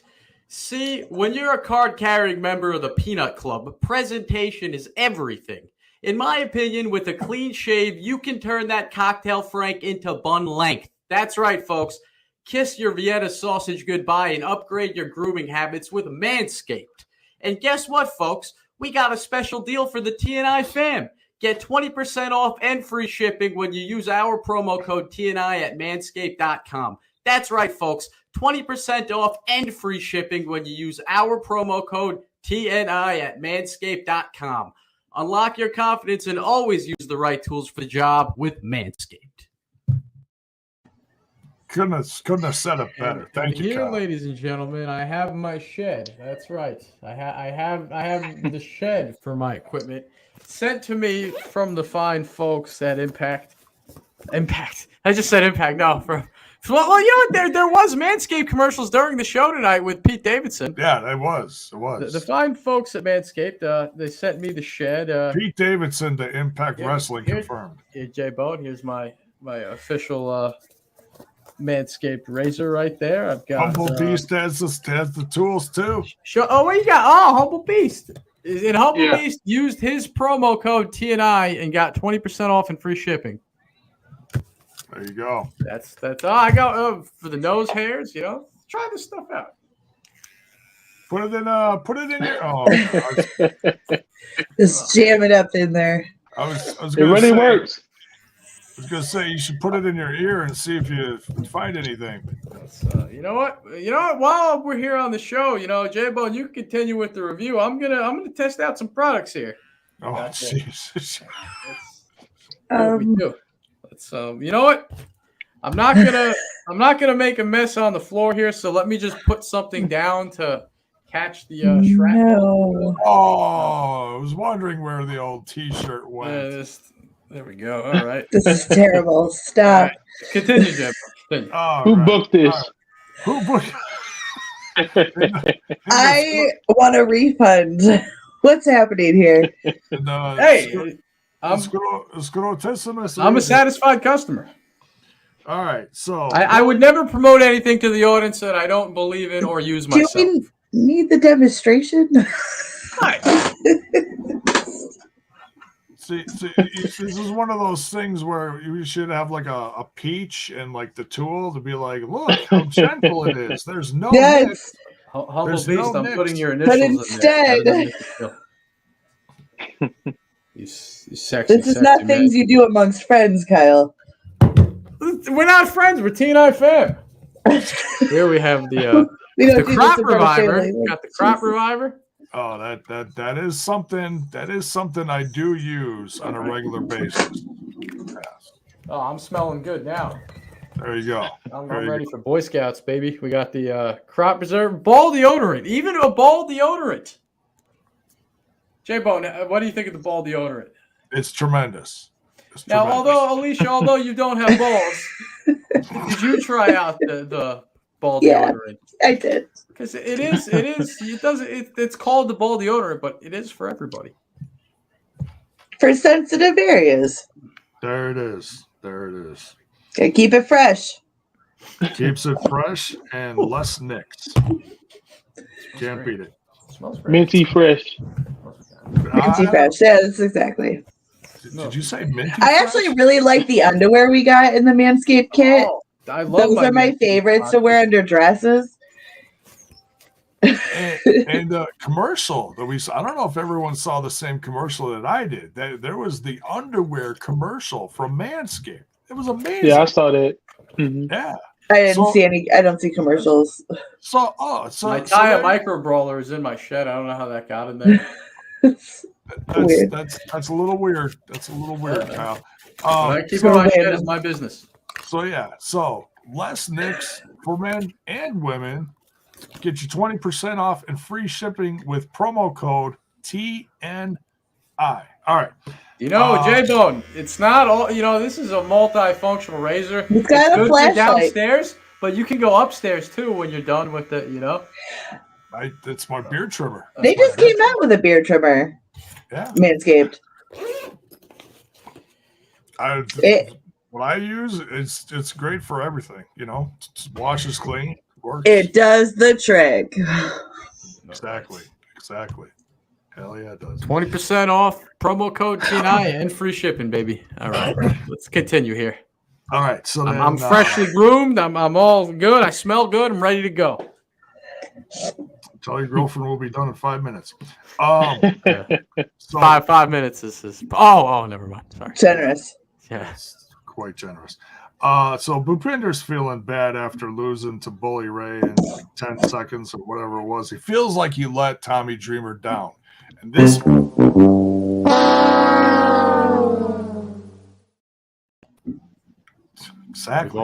exactly what Bhupinder is feeling like, you know? Who are those people? I don't know, but they're laughing at you. They're laughing at Bhupinder. They're not laughing at me. They're all going to laugh at Nobody's you. laughing at me now. I'm freshly Manscaped, baby. The stock photo actors. Name the movie. They're all going Carrie. to laugh at you. Carrie. Yeah. Oh, yeah. You got it. Best move. Good stuff. So Tommy Dreamer's there to give some words of wisdom to Bhupinder and be like, hey, if anyone's going to learn from this, it's you. You're the one who has to learn from this. Take this and make it work for you. And just, you know, he couldn't have said it any better. I don't remember half the stuff that he said because I'm an old fart. But it sounded great at the time. You're the future, kid. Yes, he is. And it's stuff like that that I truly appreciate Tommy Dreamer. Tommy the Dreamer. It's not all this talk of the scrotissimus region. It's with the words of wisdom. In the scrotissimus region? A lot of scrotissimus talk here on this podcast. I don't know why. We love Manscaped. All right. So yeah, great promo. We see bright things for Bhupinder down the road. Hey, you know, Bhupinder apologizes to Tommy like he let him down, but Tommy's not taking any offense to that. I mean, Tommy has made a living off of losing matches, you know? But it's not about getting hit, it's about getting up. Right? Humble Beast, you said you really like this part of the show. Tell me why. Mm-hmm. Why? You like motivation? You're a motivational speaker. Oh yeah. I like Tommy. Tommy's at this point in time. Tommy's best thing is motivating. His mic skills are still good. He can cut a passionate promo. I still like that, but it's just the in ring. He needs to. It's like it's time to move on. You have guys like Jackson Stone. Who knows where he is? I mean, get him that TV time. Why you got to have old Thomas? As Karen Cross used to call him Thomas Dreamer. Why you got to have him taking up the TV time? But yeah, as long as I think he'll be a good manager because he can still talk, but they just need to just give it up in the ring. I'm gonna give you a pass because I like you, Humble Beast. I can argue with you. Appreciate it, man. Appreciate it, my boy. I can't, you know. I'm doing my best. But hey, it's your opinion. It's all good. It's all good. I'll take this segment with Bhupinder over Tommy being like, I thought I could trust Bully Ray. I'll take this. There you go. Then this could be a potential. Like I like the term of Tommy being thrown out as manager of somebody, and Bhupinder would be a good candidate. No, he's always good in those kind of roles, but I don't think he's ready to hang those boots up yet. You know, he's not letting that man bun down anytime soon. He's this generation's Terry Funk, like in the late '90s and early 2000s. Terry Funk out there, you'd be like, man, he's old as shit, but he's Terry Funk. According to legend, Terry Funk and Vince Russo are still fighting around the WCW Nitro Arena. That's still going on. It's still happening. 22, 23 years later. But so then we go to Tom and Matthew. They're sending it over to the great Kevin Kelly for a preview of tonight's episode of New Japan Pro Wrestling. Pretty cool. Access TV is the home of New Japan and Impact Wrestling. Mm-hmm. You know, you don't see other shows promoting Impact, the way Impact opens the doors to other people. Wait, we're the slut of the wrestling industry. Hey, AEW, you want to come over for a little? Hang out? Oh, New Japan, come on over. Just show love to everybody. Jeez. Show love to everybody. Well, if you put it that way. Oh, we're sharing hot dogs. We're sharing hot dogs, Two nice frankfurters. Mustard. Man, this is horrible. Yeah, you're lucky he doesn't have that one thing Trent doesn't like that you guys used to play with the you know what I'm talking about, Kyle? What soundbite? The female soundbite. Oh, you're talking about Alicia's favorite. The female enjoying a cold drink. If you play that shit, I will find a way to jump through the screen and tear your throat out. Again, I will defend this to the day I die. You have a filthy, disgusting mind, Alicia. That was a girl parched enjoying a nice cold drink. Shut the fuck up. It is not. You know it. And if you ever want to grow our female audience, that is not the way. We got rid of that one. Don't worry. Yeah. We still have Mean GM. Still, don't play that either. That's so disrespectful to Gia. Okay. That's disgusting. Yeah. Sorry. I'm very sorry. Buzzkill, there's a woman on the show. Get him out! Get him the hell out!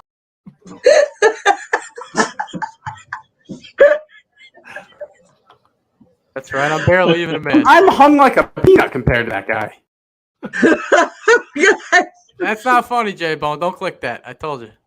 Don't do that. Don't do that anymore. But all right. Speaking of balls, it is time for Monsters Ball, ladies and gentlemen. Main event time. I got to say, I really love the detail that they're locked away for 24 hours. No light, no food, nothing. Crazy Steve against Trey Miguel for the X Division Championship in the Monsters Ball. Always a good time. You know what you're going to get with the Monsters Ball. Just about anything. Blood, weapons, you name it. All-out shit show. It's like they open the show with a great wrestling match, and then they end the show with just hardcore insanity. Humble Beast, are you a fan of the hardcore variety of wrestling, or are you the kind of fan that's like, I don't need to see all the weapons and blood? Not for me. No, I don't get them locking them in a room for 24 hours. I don't get that far. Turning them into savages, it's solitary confinement. The match was freaking amazing, man. I mean, man, they brought it. I think that's Trey's first time being in a hardcore match, and Crazy Steve again. Like I said, for him to be blind and stuff like that, you couldn't even tell. And then I'm watching the match, and I'm like, oh my goodness, the tacks was sticking all in them.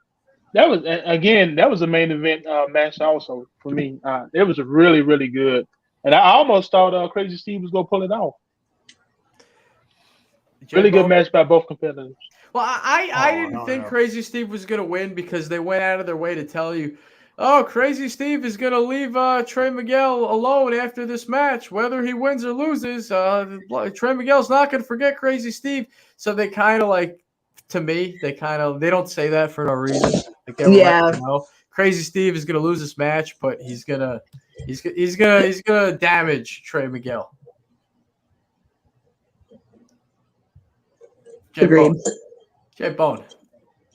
J-Bone's on mute. Are you farting over there, J-Bone? Passing old man farting. No, cat farts. That's disgusting. Sorry. It's rude. It's rude, J-Bone. I live with cats. They fart. What? Sorry.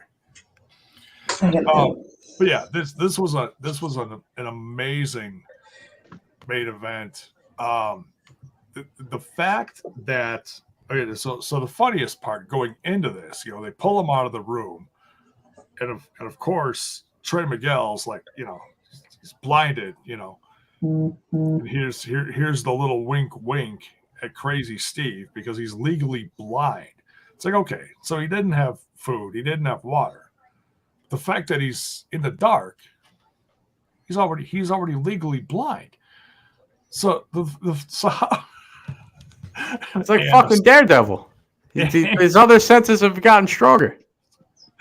Thank you so much, Anna. My cat farts too. So the fact that Crazy Steve, he just wanders in. He's like, hey, whatever. I'm a little hungry. I'm a little thirsty. I'm good. And Taurus, takes the guy that's like knocking on the door, like, hey, you ready? It's time to come. No, Taurus is like, just throws the guy across the room. Absolutely hilarious. And the fact that there was some like little supernatural stuff working here during the entrance of Trey Miguel too, was like, oh, see, there's that undead realm stuff peeking through here. It's always there. You never know when it's going to show up, but it's always there. But yeah, and Crazy Steve laughing when he's completely covered in tacks, and he's just laughing, pulling him out of his hand. He's just smiling as the blood is streaming down his face. What a maniac! I love this guy. Give him a freaking title already. Yeah, my thing with the match, what I loved, and I'm sure everyone else watching felt the same way. It was Crazy Steve first. He hits the black hole slam onto the tacks, paying homage to his beautiful decay brother Abyss, who's no longer with the company. He's off working backstage at WWE. He hits the black hole slam on the tacks, which it was awesome. I popped for that. And then later on in the match, he pulls out Janice. We get to see the return of Janice, Abyss's favorite tool of death and destruction. So somewhere Abyss is just smiling. Wouldn't be a Monsters Ball without a Abyss reference. So absolutely. And one thing that really I loved was Trey is great, but Crazy Steve was the star of this match. Crazy Steve just got to go out there and just be himself in the most bloody, disgusting, psychotic way, and I'm here for it. I'm all same. Yeah, I loved Crazy Steve doing the snow angels and the thumbtacks. That visual, like I'll always remember that. Like he loves it. This is Crazy Steve in his natural habitat. Even being locked away for 24 hours, you see like Trey he's disturbed. He wants out, and Crazy Steve's just smiling, sitting down, and like it's home. Yeah, it's like a cozy rainy day with a book and a nice fire. Yeah, just a regular little bit of tea. Yeah, just a regular day for him. But Trey hitting the roll of the dice through the barbed wire board. That was insane. Crazy way to end the match there. So the feud is over, according to Crazy Steve. He was going to leave Trey alone after this. What's next for these two? What's next for Trey? What's next for Steve? Remains to be seen. Honestly, a match like this takes years off a guy's life. That bump card just got a few more notches in it. I think this might. I mean, this ain't gonna. This is just like you said. This is just a walk in the park for Crazy Steve. This may change Trey Miguel for the worse. We may see a new, nastier side of Trey Miguel come out now. I'm a little. Lay cool, Trey. Well, yeah, Bart Simpson Trey with the spray paint, wearing his crop tops. You think he's going to become a bit darker? Something. A little more venom is going to seep out of him, I think. We are due for us. Well, I mean, we technically have heel Trey, but we need more committed to being a heel Trey. Yeah, I mean he's kind of sassy right now. This is gonna change him. He's like a Degrassi bully right now. Degrassi bully. Hey, it grows there. Hey, you can't even say that because Degrassi bullies come to school and shoot Drake and put him in a wheelchair. So you gotta be specific. Oh, I forgot about that. Like a sitcom bully, Can't say Degrassi bully after that episode. Oops. It's been 15 years. Is that too soon? Yeah. Right. But no, I know what you mean. He's still we want to see a darker, more edgier side of him. If you're gonna tell me he's gonna be Venom, then we need something. This ain't Venom. This is like rebellious Peter Parker. That's true. That's very true because he's Spider Trey. He's gonna have to evolve into like a Venom Trey. Yeah. Or isn't like how a lot of superhero versus they get like weird alternative versions of them? Like Superman has that crazy murderous version of him from an alternative universe. You know what I'm talking about? So yeah, let's get some wildness. He's gonna have to step it up. Yeah. We'll see what happens. Yeah. But nonetheless, it truly was. I was looking forward to this episode, but this episode ended up being a hell of a lot better than I thought it was going to be. And there's no offense to anyone involved either. This episode really wowed me. It certainly got me ready for tomorrow night's No Surrender. This was the first episode in a while that we didn't get some weird, obscure reference to WCW 1999. You know? No Kiss Demon, no Ernest the Cat Miller. No Horace. It was just weird. Like, dude, I'm all for it. I love wacky late WCW, but the last few episodes, those appearances were kind of like out of nowhere. Like, huh? And the fact that it happened a few times in a row, you know? Maybe because they were in Atlanta and there's still people that live out there. Could be. People that located there back in the day and never left. I don't know. Very obscure WCW references, though. Yeah. I mean, I'm all for Raven. Raven can be on every week. I love Raven. Yeah, that's not obscure, yeah. That's not obscure, but the other guys was kind of like, you know, out of nowhere. Kiss Steve and Dale Torberg. Yeah. Are they still waiting outside the arena door to find Eric Bischoff or something? Yeah, maybe. Yeah, the last few episodes were kind of lackluster, but so like I was pleasantly surprised at this one too. Started off hot. The opening match was insane, and then the main event was insane in a different, bloodier way. Yes, a great episode for me. I had a good time. I enjoyed it. I'm sorry. Go ahead. No, go ahead. You're the guest. I was going to say. I'll remember what I said. Last week was a good episode. I think Kenny King has been killing it in the main event. Ever since the one-on-one with Speedball, that was in the main event, and then last week was Swan was awesome. I'm really digging what Kenny King is doing.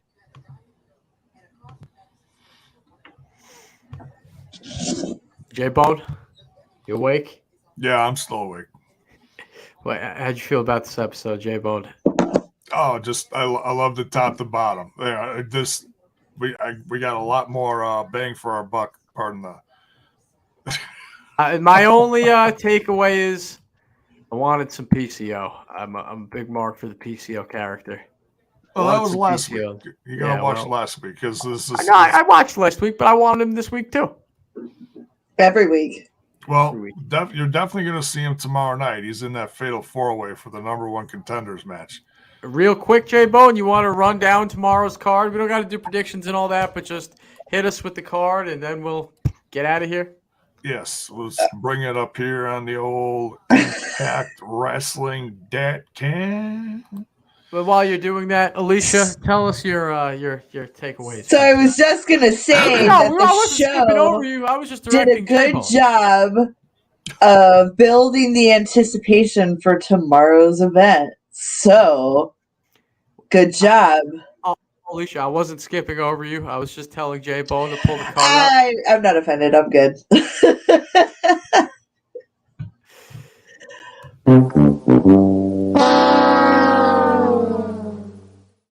That hurts. Something about that image. It's like I'm not mad.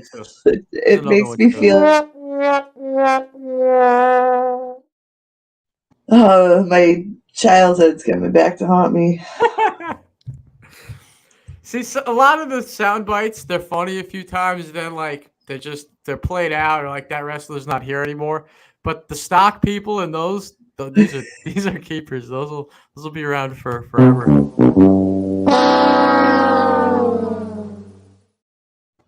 Who are those people? I'm gonna have to photo Those are the people who are popping up when people have short sex sessions.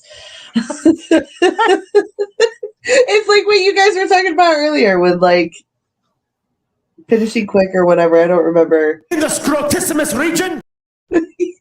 Premature ejaculation is a topic that we need to talk about in our society. Normalize it. J-Bone, you got the card.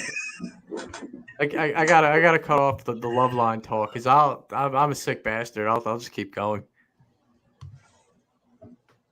J-Bone, you're muted. You're talking on mute, J-Bone. You earned this one.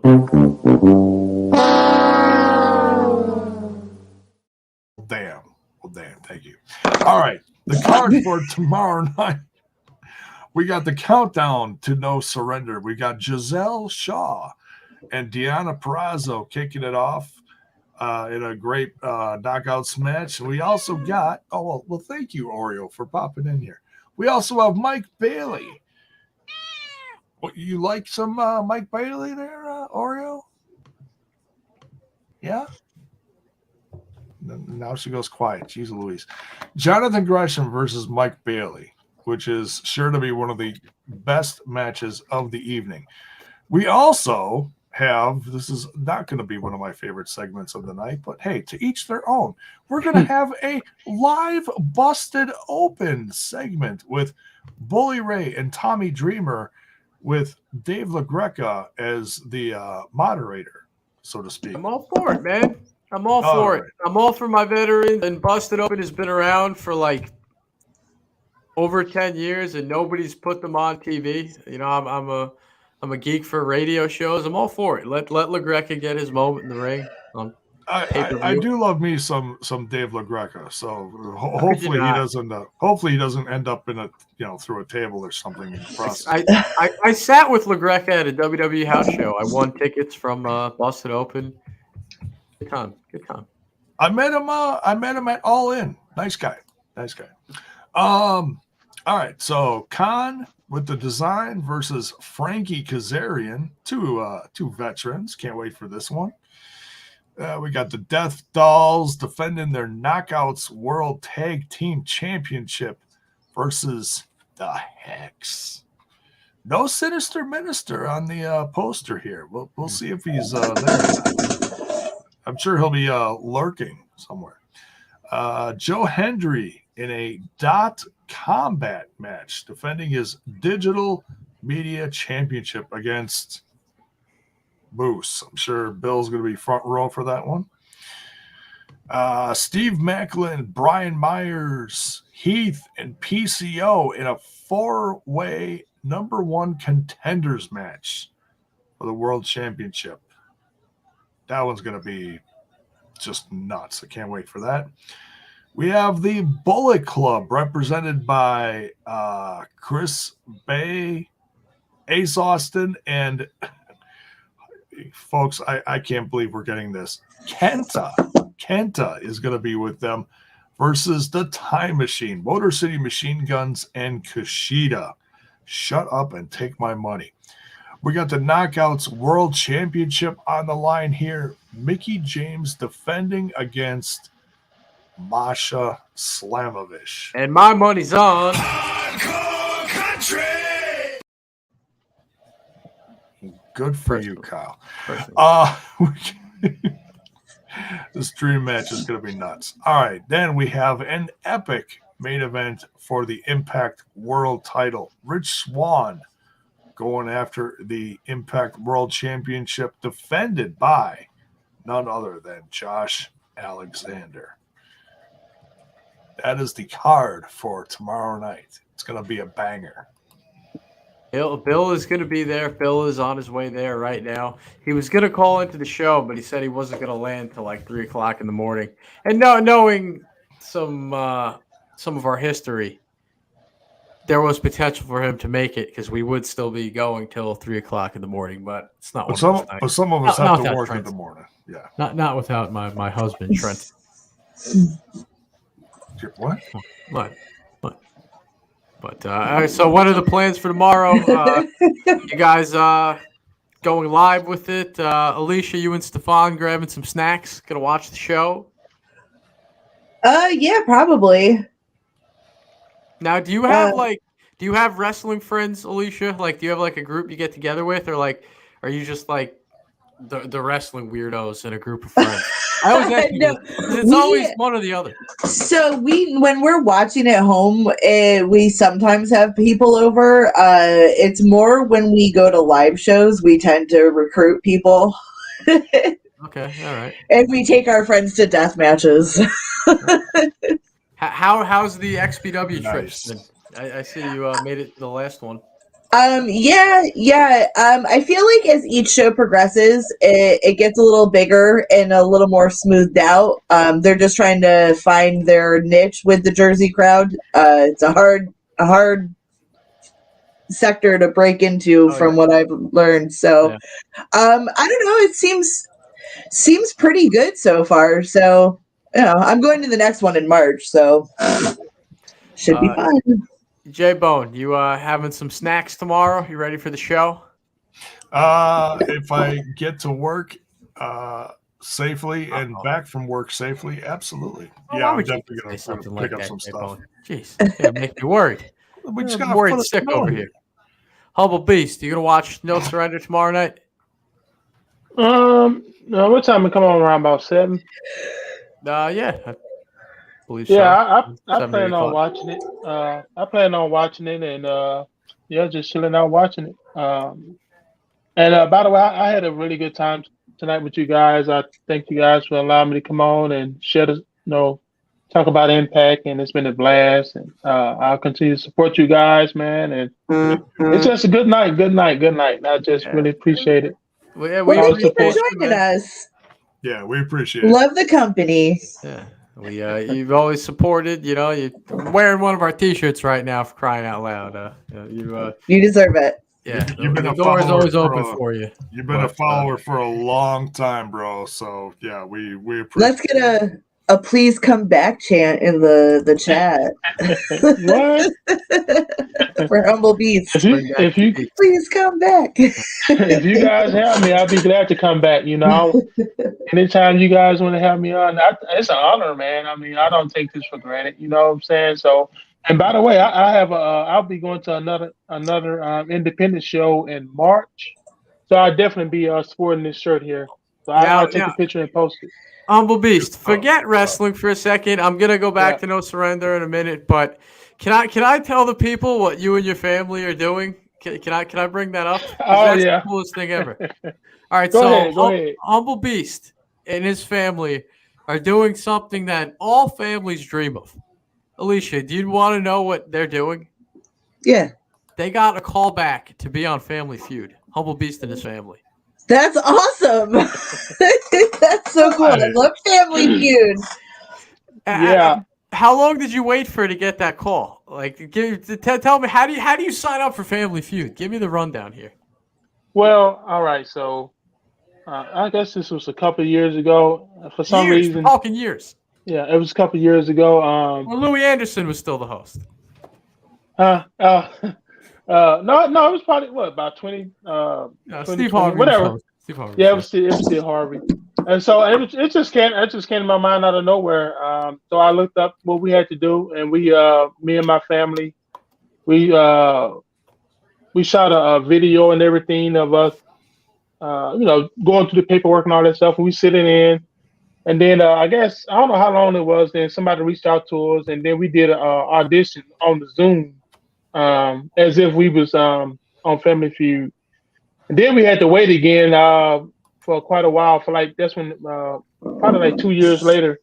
And then so I just had a call the other day. The guy called me and said, you guys made it to Family Feud and stuff. So the whole thing was probably about 2 years, 2.5 years. But yeah, we supposed to leave. We supposed to go April 3rd or 4th, something like that, in the beginning of April.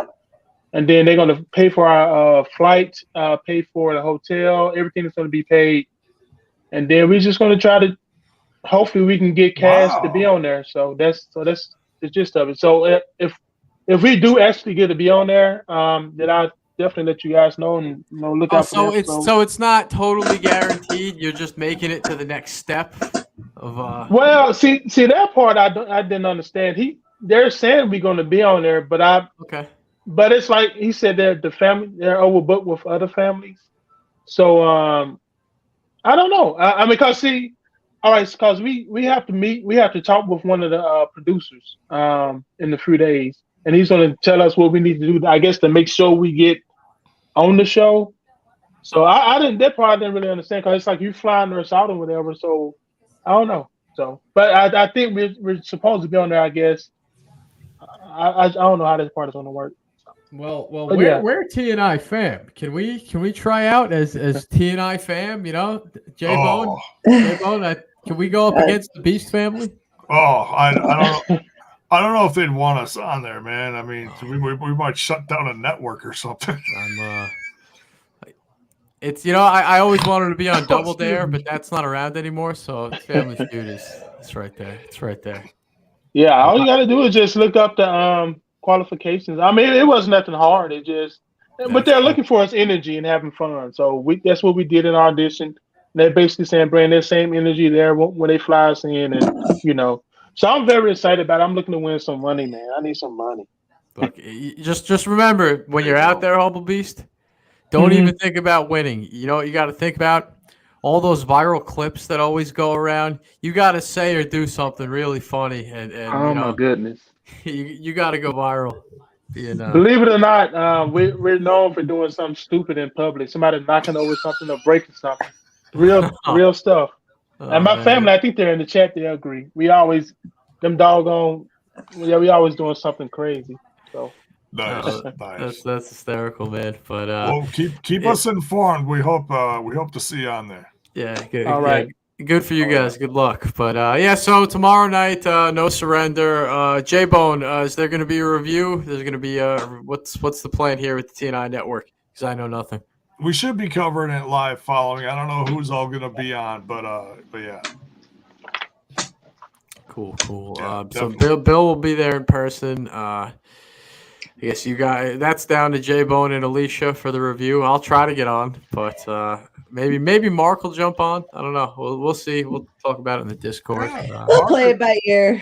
That's how we do things. We're janky. We just plan it out here live on the show. Wing it. Whoever's available from the fam, you know who you are. Just get on, and the link will be there. All right. But all right, ladies and gentlemen, it was a great episode of Impact Wrestling. I think that's about it for us. Let's try to beat that 2-hour limit right there. Jay, we said on the phone we were going to do 1 hour. We ended up doing 2 hours, but hey. Well, just I can. Time flies when you're having fun. I can blame this on you. I can absolutely blame this on you. I'm blaming Humble Beast. We had the Beast on. We want to have a good time with him. We weren't rushing, having a good time with our brother. But you didn't let me finish. I meant that I blame it on you, but in the most loving way, because I'm glad you're on the show. Wholesome. Oh, thank you, you scrotissimus. In the scrotissimus region. Scrotissimus. All right. Good night, everybody. Bye. Trent, get a haircut.